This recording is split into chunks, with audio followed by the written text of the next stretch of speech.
I keep trying to forget about the story, but it keeps coming back into my memory even after years. I'm really curious if anybody has experienced anything similar. I went to a college in rural Appalachia. I heard all the previous rules about being in the woods that night. No whistling in the woods, don't be out after dark, nor crying deep in the woods, etc. But on this particular night, I ignored the most important rule. Stay out of the woods from dusk till dawn. I was on a very rural stretch of the Blue Ridge Parkway to watch the sunset with my then girlfriend. We wound up getting pretty comfortable laying down in the back of my car to the point where we just started dozing off. I want to say I woke up about 45 minutes after the sun had gone down and the woods were dead silent. I instantly felt that something was wrong. I had a very strange feeling that I was being watched. Knowing something was off, I gently tried to wake my girlfriend to leave when all of a sudden I heard this gut-wrenching scream from the woods beside my car. I know that mountain lions and foxes can scream, but this was not like that. It sounded like a full-grown man screaming bloody murder. I instantly got out of the car, slammed my trunk shut, and ran to the driver's door to the driveway. As I was putting my key in the ignition, I heard an almost maniacal laugh and what sounded like footsteps bolting towards us. I matted the gas pedal and got the hell out of there. Neither of us spoke the entire drive back to the campus. I have avoided that stretch of the parkway ever since. I have no idea what on earth happened. There were no hiking trails, buildings, or campsites anywhere near where we were. Anyway, I just thought I would share. I don't want to know what could have happened if I didn't wake up. Oh, and please don't start wandering in the woods after dark. It is too risky. Please.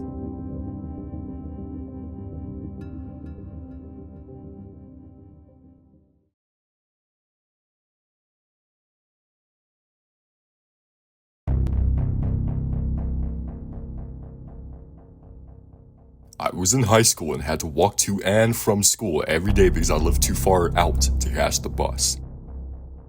There was an alley I usually took as a shortcut so I wouldn't have to walk all the way around the block. It saved time and I had never felt unsafe. But I had stopped using it for a while. My mother had recently been stalked by a man while she was alone. She had asked for directions and then asked her to get into his car to help him find the street he needed. She didn't and came home safe, but the whole thing rattled me. So I avoided that alley. Until that day. I was tired and just didn't feel like taking the long way home. It was a short alley, just to pass through between a couple of houses. Nothing had ever happened before. I thought it'd be fine. I had barely entered the alley when I heard a car behind me on the street. Something in me just knew to look back. There was a van, older guy inside, slowing down and staring at me. I kept walking, trying to act normal, but something was off. My gut was screaming at me to turn around, go back to the long way, and get somewhere public where people would see me. But I didn't. I didn't want to look paranoid or weird. Maybe he'd just drive by, I thought. Maybe I was just overthinking it, I thought. Still, the way his eyes followed me made my skin crawl. Ugh. Then I had this thought. Get your phone out, pretend you're on a call. So I did. I held it up to my ear and started fake talking. The problem? I didn't have internet on my phone. I couldn't actually call anyone. That made me panic even more, if something happened. I was still walking, pretending to talk, when I heard a car coming down the alley. It was him. He had turned into the alley. I felt my fucking stomach drop. All I could think about was my mother's story, how that guy tried to lure her into his car. The weird vibe, the rawness of it all. Now I was living it, and I was alone, a child. The van crept up next to me and slowed down. He stopped right beside me and looked me up and down. Then he asked if I could help him find the street. I said I didn't know street names, and he just stared at me, silent. Like he was thinking, measuring, calculating, looking at me, looking at my phone. I was frozen. Every part of me was screaming, don't run, don't blink, don't even breathe. I was frozen solid, my mind completely blank. Then, finally, he just drove away. As soon as he turned out of the alley, I ran all the way home without stopping. I looked over my shoulder the whole way. I told my mother what happened. She accused me of making up my story for attention. The next day, she had her boyfriend walk me to school. When nothing happened, she doubled down and called me an attention-seeking liar. She said I was just trying to copy her. She had no idea how scared I was as a teenage little girl. She never believed me. Later on, after I moved away, I kept hearing stories. Women and kids taken off the streets in broad daylight, just gone. And I don't doubt that if I hadn't pulled out my phone and made it look like I had a witness, I would have been one of them. To this day, I still wonder what would have happened if I hadn't pretended to make that call. And no matter how long it's been, thinking about it just still makes me cold. I think it always will.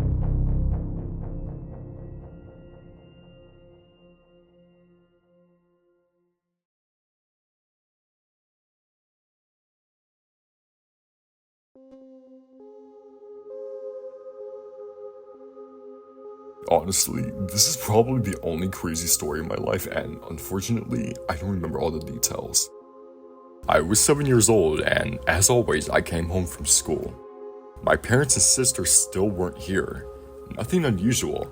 I was alone for an hour every day. There were general rules like don't open the door to strangers, etc.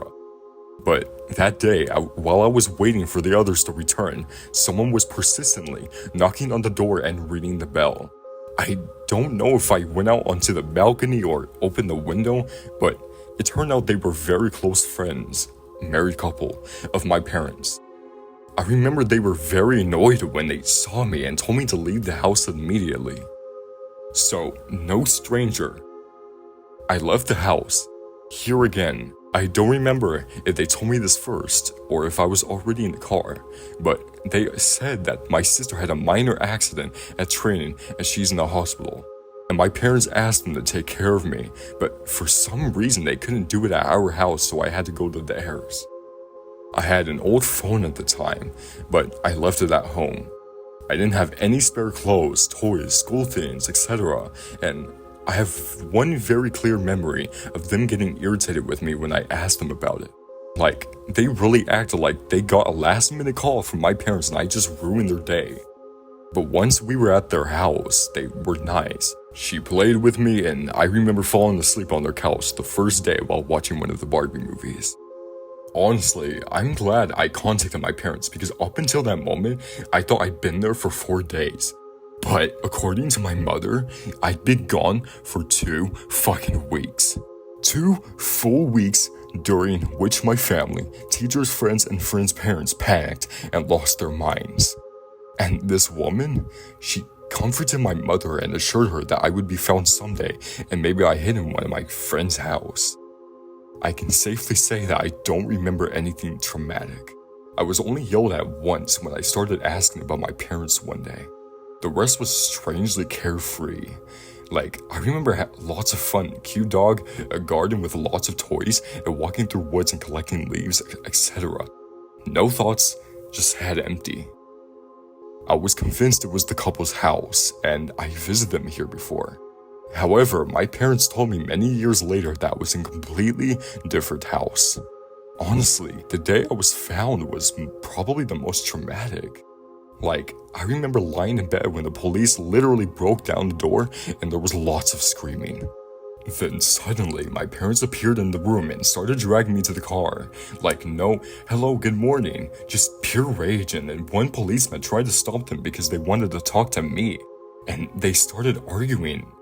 My mother says she almost slapped the policeman over there, and she says she also wanted to hit me because I apparently asked her if we could take the dog with us. My father claims he didn't remember that part, but my sister says I did say something about a dog later. But everyone agrees it was pure chaos and all the adults were arguing with each other. And then the police were angry with us because talking to me was pretty useless. The good news is that I was the first and only victim of this couple and they wanted to keep me. I remember the first time I told someone outside my family about this when I was 15. And one of my friends replied, "So, you were kidnapped?" And like, I know it sounds stupid, but it was literally only then that I actually thought, wait, someone kidnapped me. I guess it's because nothing happened to me. Like, even now, when I think about kidnapping, I imagine something terrible, but that time was like a weird school break.